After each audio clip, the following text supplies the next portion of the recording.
Hi, welcome to tonight's edition of Back Talk Teen.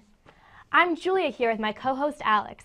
We have a great show for you today, jam-packed with guests who are all under the age of 25 in a special show we're calling Young Entrepreneurs of 2011. All of our guests have started businesses on their own in very different fields.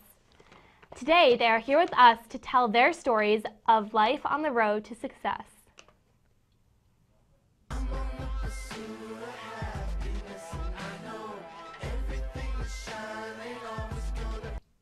Imagine being a college student, getting your real estate license, and then starting the first student-run real estate company in America.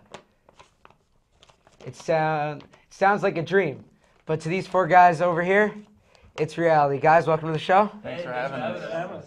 So how'd you get your business started? In the beginning, about 4 years ago, I got my real estate license. I was a freshman at BU, which is a couple years old. How old are you guys, by the way? I'm 16. I'm almost 17. All right. Very impressive what you guys are doing here. So I got my real estate license, started renting real estate to my friends. My junior year, I opened the real estate brokerage. Vin came on as an agent for me, and then he ended up opening up the property management side of our company. Then Julian came on, and he became the best salesman you'll ever meet in your entire life. And then we brought on John, and he started filming the show Making Moves. So how did you guys all meet? Well, Vin and I met. Vin and I met at the gym. At the gym? We met Julian. Well, he contacted us, and then we met him in a Dunkin' Donuts, actually. Yeah. Wow. Right on the spot, I knew right away. It was just love at first sight. Yeah. Gotta work with these guys. I found these guys on Craigslist. Yep. We're looking for a producer to do the show. So John came in with a Ranger, like New York Rangers hat, and Yeah. it's my favorite team. I was like, "You're hired. You're in." yeah. So what made you want to start filming this and turn it into a show? So it was 3 in the morning one night, and I was actually just finishing up a deal. Alex calls me on my phone, and he goes, "Hey, I have this wonderful idea. We're gonna shoot a reality show out of our office." And I was like, "Oh, Alex, what are you talking about?" And he's like, "Should I buy the $500 camera or should I buy the $300 camera?" I'm like, "Save your money, just go for the $300 camera." But the very next day, he comes rolling in with the $500 one. He's following me around everywhere. He's like, "All right, what are you doing now?" Like, just documenting everything. I'm running around with clients. He's just following me. The only place that I could get away from him was in the bathroom, which was, you know, I had to frequent that often. And then we start shooting the show, and we start looking over the tapes, and we're like, we really have something here. I think we can definitely inspire some kids. We're all really, really young. We're just going out and just making it happen. Why don't we do this full time and do it right? So that's when we got in touch with John Hyatt. We brought a full-time producer. He cuts everything. Absolutely wonderful work. And they just started rolling the show out from there. So, We have a trailer for your show, actually. Let's take a look at that. yeah. National television debut. Excited to let the world know about how I opened the first student-run real estate brokerage without any loans or investors while going to school full-time. It's a fail. I have to give you an F on your report card, pal. It's a fail. It's a fail. You learn quickly that people will always doubt you. Let's bring it back down. Flash forward 1 year.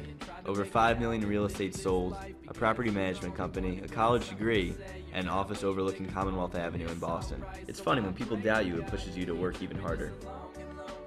Now, I didn't do this alone. This is Julian, the best salesman you'll ever meet. Kid's a sophomore at Northeastern and has over $1 million in real estate sold. He has big dreams and is not afraid to chase them. We sold the place in 2 days. Then there's Vin. He's the grounded one and keeps Julian and I in check. Vin co-owns a management company that has a multi-million-dollar portfolio. He's a problem solver and a borderline genius with a heart of gold. We're making moves, baby. But I still ain't taking off quite yet. When we started our businesses, we often felt alone and that quitting was the only option. Everyone told us we would fail, but despite what others say, we believe that everyone should be given a chance. It's surreal, dude. We started a contest, and people from around the world sent us submissions explaining how they were making moves. We handpicked individuals that were extremely driven and talented, but needed a helping hand. We showed up at their doorstep, and with the help of our board of directors, who have knowledge from a variety of industries, helped create a plan for these people to get to the next level. Nothing's been given to us. We fought and struggled to make our vision into a reality. Now we are determined to change these people's lives because everyone deserves a chance to live their dreams. Because it changed my life. We are creating opportunities, pushing forward when things seem hopeless, because just right then, something incredible might happen. Teddy and Janine, you guys needed to build your brand in Miami, so we got you Miss Miami to rep your clothing line. This is the true story of 3 young entrepreneurs running multiple businesses without loans or investors, while helping others follow their dreams. So taking a look at that, what do you guys think is the most rewarding part of filming all the stuff you do? I think all the people that we get to meet from while we're filming, we've met a lot of entrepreneurs. We've sort of built up little board of directors, and we've used them to help out these other people that we then go and see, and we help them, we give them contacts and everything. And so just seeing, how appreciative they are of the work that we do for them is really, really rewarding. So it seems like there's a lot of work that goes into creating the show and running your business. What's the most challenging part? I think that's different for Balancing the everybody. two. Yeah. Well, for each of you, what's the most challenging part? Well, for me is being a one-man crew and shooting, helping write, directing, lighting. Oh, you do editing. everything. I do everything. I didn't realize that. Yeah, gotta do You the sound checks. everything? I do everything. So Wow. that's probably the hardest part for me, and keeping up with deadlines. And then I'm all set to air it, and then we should change this real quick, and they want to shoot something real quick, so gotta readjust and always balance it. The hardest thing for me was balancing school. It was really, really tough. I mean, my head was wanting to work all the time. I wanted to be in the office with these guys all the time. I mean, they're so cool to work with. There's a great atmosphere. But just trying to figure out that balance between school and life and work. You're the youngest one out of all of them, right? I am. Turned 21 in 4 days, though, which is pretty exciting. Oh, happy birthday. Almost there. But yeah, it's always a balancing act. Mm-hmm. Yeah. And Mike, in the promo that we were watching, or Alex, I'm sorry, I had to call you Mike. In the promo that we were watching, at the beginning, everyone was telling you that you would fail and you didn't get that much encouragement. So what kept you moving? What kept you going? I mean, I always believed in the business model that we had. Like in the beginning, it was a rental model where, I mean, all the I hired rental agents. We'd go out and rent apartments for students. So, I mean, I really just wanted to say to those guys, like, you don't know what you're talking about. Like, we're doing well right now. But, I mean, it's funny, that clip, I actually didn't show anyone that clip for about, like, half a year. And one day we were sitting around the office saying to ourselves, like, what can we show that's, like, going to inspire people? So, a time that we failed. And I was like, We had no footage of like failing. Yeah, I was and like, he pops out with it. He's like, "Whoa!" I had this one clip from on Fox Business, and I showed them, and they're all like, "Oh man." Our jaws just like dropped. Oh man, We that's couldn't terrible. believe it. He just Have you sitting there heard from them like, since then? No, I haven't heard from them. we want to get back on there though. Now. Yeah, it'd be cool to Yeah. get back on that show. And, How long ago was that? That was a year and a half ago. It's like you want to show them how far you've come, right? Yeah, but I mean, that's not what it's about. Yeah. But it definitely, it's nice to look back on that and to like smile at it rather than be like, damn, they were right. Like, So season 1 of your show, a lot of success stories, including a favorite of mine, Sam Adams. Yes. Got some of his music on my iPod. Yeah. I love that What can we expect episode. from season 2? Season 2, we do a lot of traveling. We go to Las Vegas, Los Angeles, whoa, Hawaii. I don't know if we want to say We where don't we want to say where we Yeah, go. we gotta make sure they All right, tune well, in. we go to a lot of places. We all over got the a lot of good country. special guests. Yeah, some we cool have a lot special of guests. Really interesting entrepreneurs and move makers that we feature. Yeah, maybe Sam Adams will pop back in again. I don't know. Yeah. Oh, I'll have to watch it then. Yeah, we have I to love find Sam out, Adams. yeah. What's your ultimate goal for having this reality show? So for the show for us, I guess it's kind of in 2 parts. The show helps market the real estate kind of indirectly. It's not in your face. People go out there and they learn about us as characters, as salespeople, as businessmen, without having to say, hey, this is what I do exactly. And so I feel like once we meet them, it's almost we have that trust already established. And then the show itself is also a business, and I think Alex can talk a little bit more about that. Yeah, I mean, our goal is to try to get onto a real network. I mean, right now we're on 26 small networks, like low power TV. We're on the internet getting a couple like 10,000 hits, something like that. But we really want to build this up to have like an actual show on TV because we feel like we could really inspire a lot of people and it'd be a lot of fun. Yeah. Maybe we do a season 3. Maybe a season Oh, wow. 3. Yeah. Who knows? Who knows? Yeah, we'll see what happens. Yeah. So what's your advice for people? You keep talking about inspiring. What would be the big piece of advice for people looking to get into this sort of thing?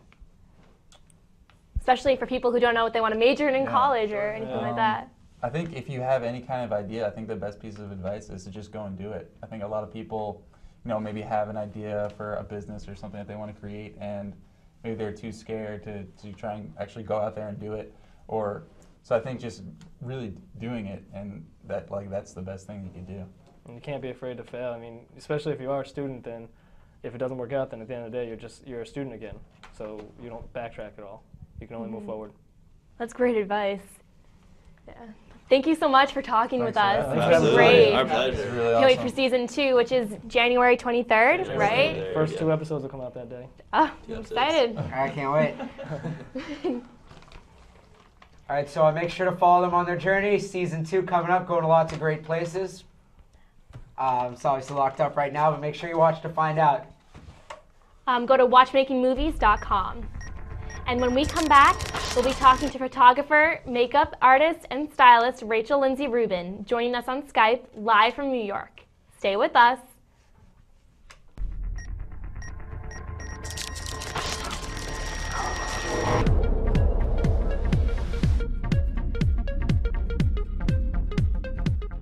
I'm Max Kleiman for YBA Sports. Giving young people the chance and the training to be young broadcasters. That's how YBA started. Hey guys, and welcome to another episode of Back Talk Entertainment. So Ashley, why are businesses using Facebook?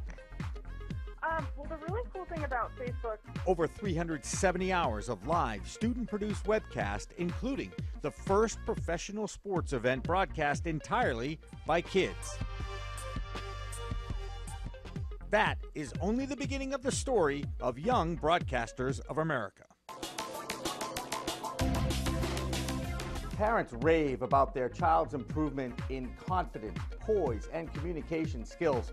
But it doesn't come as any surprise to us because we teach Generation Tech how to talk using TV broadcast skills, and the results are amazing.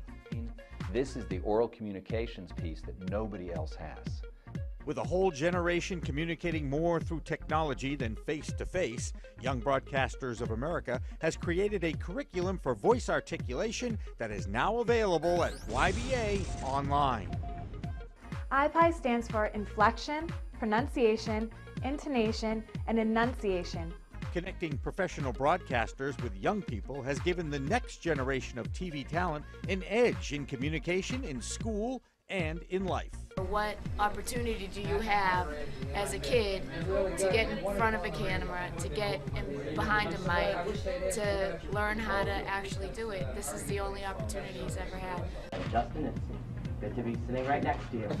Nice to be here. They learned everything. They learned behind the camera, in front of the camera, editing, just so much poise, and they really enjoyed it. It was an awesome experience. Perhaps best of all, the young people who train with Young Broadcasters of America have a blast creating a new kind of cool.